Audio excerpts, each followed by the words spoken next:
Se havia alguma dúvida, realmente após o jogo contra o Paraguai, não há mais. A seleção brasileira tá bem aquém do esperado e chega a ser desesperador, porque parece uma equipe que não consegue nem mesmo ter um padrão tático mínimo. A seleção do Diniz era uma coisa realmente complicada de ver, porque o time tentava, tocava e não tinha objetividade nenhuma. Não fedia nem cheirava, era o famoso arame liso, não adiantava muita coisa não. Era um futebol bem perdido e displicente no geral. Com o Dorival, a partir dos amistosos, tudo parecia que as coisas mudariam de cenário. Mas vamos combinar que a única coisa que vem mudado de cenário é a posição do Brasil na classificação.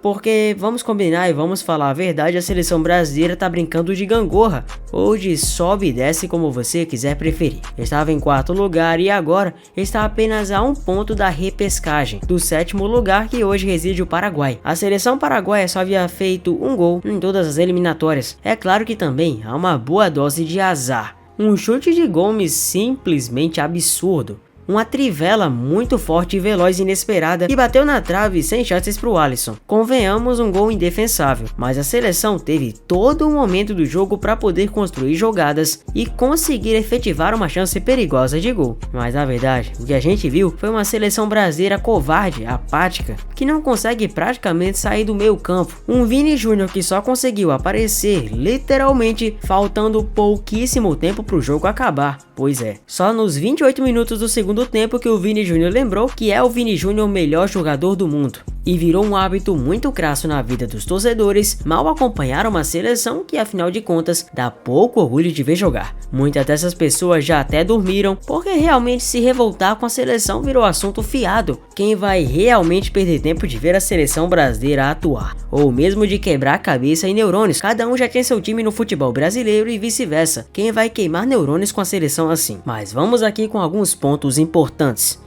Primeiro lugar, Dorival Júnior. Se haviam realmente dúvidas que a seleção brasileira estava fraca tecnicamente, agora não há. Mas somente criticar aqueles jogadores que não entregam mesmo em seus clubes não é nada justo, porque no esquema do Dorival Júnior, pouquíssimos jogadores realmente vão render tal qual o esperado. O próprio Rodrigo ficou simplesmente encaixotado hoje. O Paraguai conseguiu dar uma aula tática para o Brasil. O Endrick, iluminado quando entra no Real Madrid, mal conseguiu ter o mínimo de efetividade. Aliás, o Bobby Charlton acabou sendo ofuscado pelo João Pedro, que entrou sim bem no jogo, e isso é válido de pontuar.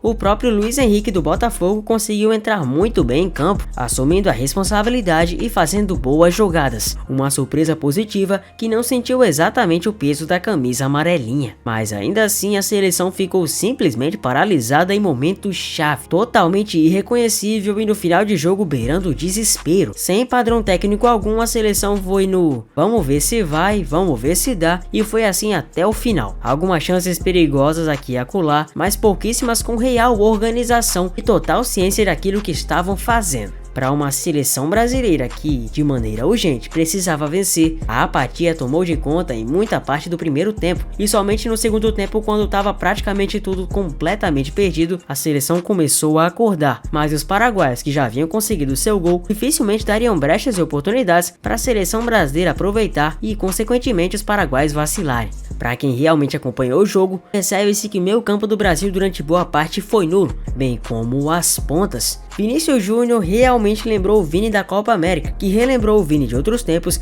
que relembrou o Vini no geral, em todo o contexto da seleção brasileira. Muito diferente daquele do Real Madrid, que realmente parte para cima e faz totalmente a diferença em campo. Paquetá ainda conseguiu ser o jogador de meio mais criativo dentre a seleção, buscando efetivar jogadas e, consequentemente, tentando realmente fazer a diferença no meio campo simplesmente perdido.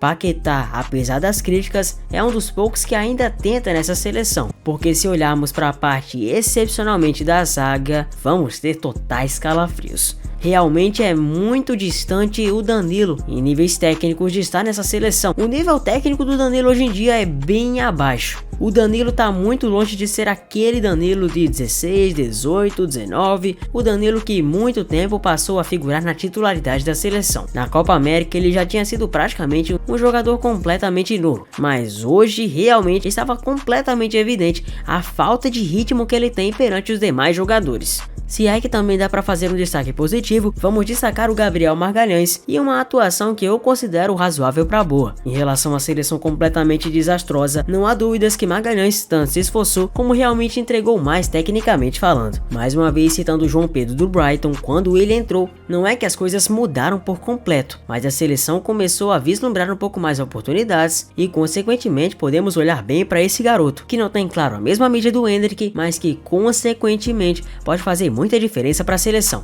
Lembrando também que ele, você sabe quem é ele, pois é, eu não preciso dizer quem é ele, você tá vendo quem é ele, mas é óbvio que ele está fazendo falta. Estou falando dele, não tô dizendo o nome só de graça, né? Mas é o Neymar. Neymar Júnior, cadê você? A verdade é que todo mundo que dizia que o Neymar era simplesmente um jogador que não fazia mais falta para a seleção, queimou completamente a língua. Queríamos uma espécie de Neymar dependência, mas como que vai haver Neymar dependência se a própria seleção não se ajuda e se não há um mínimo de criatividade em campo? Aquele Neymar que partia para cima, aquele Neymar que ao lado do Pelé e até o Super-U é o maior artilheiro da história da seleção brasileira em número de gols, o próprio Neymar que jamais deixou de chamar a responsabilidade, esse Neymar vem fazendo uma falta. Esse Neymar não volta mais em 2024 e é isso que deixa a coisa simplesmente mais sombria. Aquele Neymar que conhecemos precisa voltar, mesmo que 10% do Neymar que já foi, mesmo que praticamente sem uma perna, sem um braço ou o que quer que seja.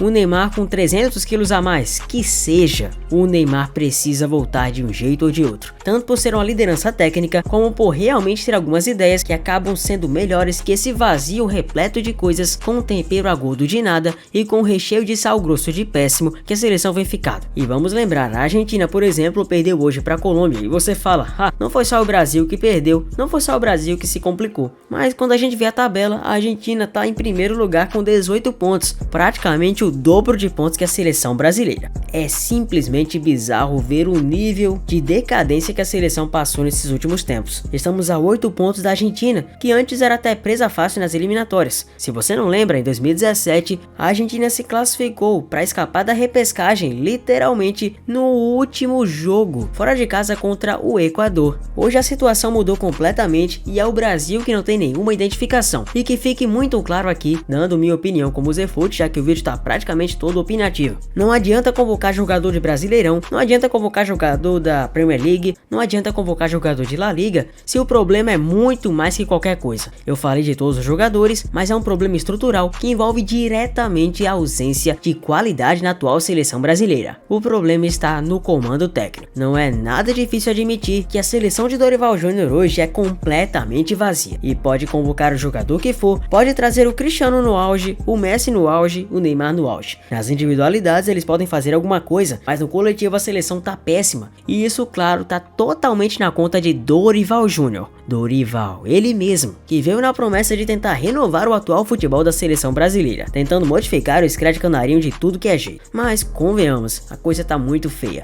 Dorival não mostrou repertório tático até agora, uma seleção muito vazia e comprimida, completamente ao léu perante tudo que pode acontecer. A seleção brasileira perde, ganha, E estamos num cenário parecido ao de 2001, quando nos classificamos para a Copa de 2002 no limite. Eu sei, naquela Copa nós fomos campeões, mas havia também jogadores muito mais comprometidos, pelo menos para decidir grandes jogos. E hoje não há nenhuma confiança que vamos ter um Vini Júnior e ele vai chegar e decidir um jogo de Copa do Mundo, que vamos ter necessariamente um Endrick e ele vai decidir um jogo. O cara tem apenas 18 anos. E tantos outros nomes que não necessariamente temos a certeza que vão fazer alguma coisa. A seleção cada vez mais vem pedindo socorro, mas eu acho que assim como eu, você vai continuar acompanhando, mesmo que seja para criticar ou simplesmente descer o pau em qualquer um que vier pela frente. Mas é isso, o brasileiro não desiste nunca, mas a seleção brasileira tá fazendo força para que todo mundo desista dela. Você acha que a seleção brasileira tem rumo? Comenta embaixo e conta pra mim. Muito prazer, eu sou o Zefut, muito obrigado por você ter chegado até aqui. Deixa o like e se inscreva no canal. Um abraço a todos e eu vejo vocês no próximo vídeo. Valeu!